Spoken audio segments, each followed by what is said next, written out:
Sebagai orang Kristen, terus terang saya tidak mempercayai yang namanya santet atau guna-guna. Tetapi ini terjadi di depan mata saya, terutama terjadi kepada anak saya, yang waktu itu masih berumur 5 tahun.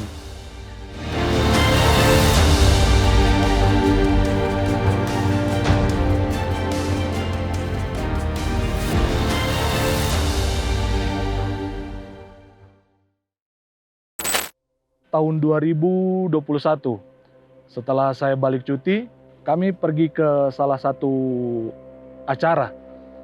Beberapa hari kemudian anak saya panas. Akhirnya ya seperti biasa, saya bawa ke rumah sakit untuk penanganan medis. Obat-obat yang diberikan tidak mempan. Akhirnya kami kembali lagi ke dokter, obat sudah habis, balik lagi ke dokter untuk pemeriksaan lanjutan. Penyakit yang satu sembuh, tiba-tiba muncullah penyakit satu yang ada di dalam mulutnya. Sariawan. Bukan cuma satu, dan muncul lagi lebih banyak sariawan. Sehingga sampai dia punya lidah, muncul bintik-bintik putih seperti nanah. Akhirnya kita bawa anak ini ke dokter yang sebelumnya. Bukannya anak ini sembuh, malahan jadi lebih parah. Satu mulutnya sudah penuh dengan nanah, sudah penuh dengan luka. Kalau saudara-saudara pernah mencium yang namanya bau tikus mati atau bau bangke, itu lebih bau, sangat bau sekali, kayak bau bangke dari dalam mulutnya. Kebetulan ada salah satu dari kerabat dari istri saya, dia bukannya kita pergi ke orang-orang yang ahli-ahli seperti itu, tapi tidak, barangkali dia diberikan kuasa untuk berdoa. Akhirnya kami berdoa karena terus terang kita ingin cari tahu apa yang terjadi di dalam mulut anak saya ini. Akhirnya kami berdoa, dan benar di dalam doa itu dikatakan bahwa ada seseorang yang cemburu kepada kami, dan dia berikan itu kepada anak kami. Dan dia katakan bahwa ini tidak bisa disembuhkan dengan medis. Ini cuma bisa disembuhkan dengan kuasa doa.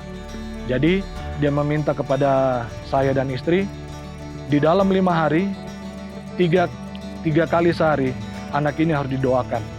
Dan didoakan dengan cara bersungguh-sungguh, dengan iman dan kepercayaan, karena cuma Tuhanlah yang bisa menyembuhkan akan anak saya ini. Penasaran di dalam diri saya dan keluarga, siapa yang membuat anak ini sampai jadi tega begini. Akhirnya ya, kita pergi lagi ke salah satu orang yang bisa melihat. Itulah kesalahan saya, tapi yang namanya manusia, apalagi saya sebagai orang ayah, saya ingin cari tahu, siapa yang tega membuat anak saya seperti itu.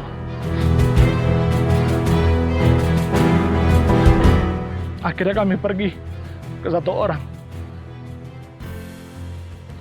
Memang itu salah. Sedangkan anak anjing aja kita jaga, apalagi manusia.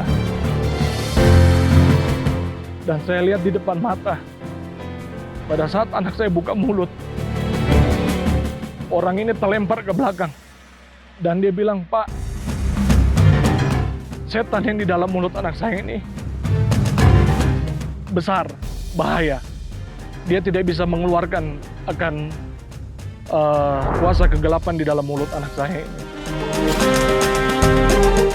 Akhirnya kami pulang ke rumah. Malam harinya kami berdoa kembali kepada orang yang pertama. Dan kami mendapat teguran. Teguran yang boleh menampi kami. Karena dia bilang, "Kenapa kalian pergi ke tempat yang seperti itu?" Jadi saya bilang, ya sebagai seorang ayah, saya tidak tega melihat anak saya seperti ini. Jadi saya ingin cari tahu siapa sebenarnya yang membuat anak saya menderita seperti ini. Dia bilang, "Cepat atau lambat kalian akan tahu. Tapi tolong jangan pergi ke tempat-tempat yang melanggar akan hukum Allah atau perintah Allah." Dengan berjalannya waktu, selama 5 hari, 3 kali 1 kami selalu berdoa. Kami selalu bergumul. Dia bilang, yang menyembuhkan anak ini bukan obat, bukan siapa-siapa, cuma Tuhan melalui doa dan iman kalian. Dan puji Tuhan, dengan berjalannya waktu, sariawan di mulut anak saya ini lama-lama hilang. Tapi yang di mulut hilang, yang jadi permasalahan terbesar adalah di lehernya. Karena katanya ini yang paling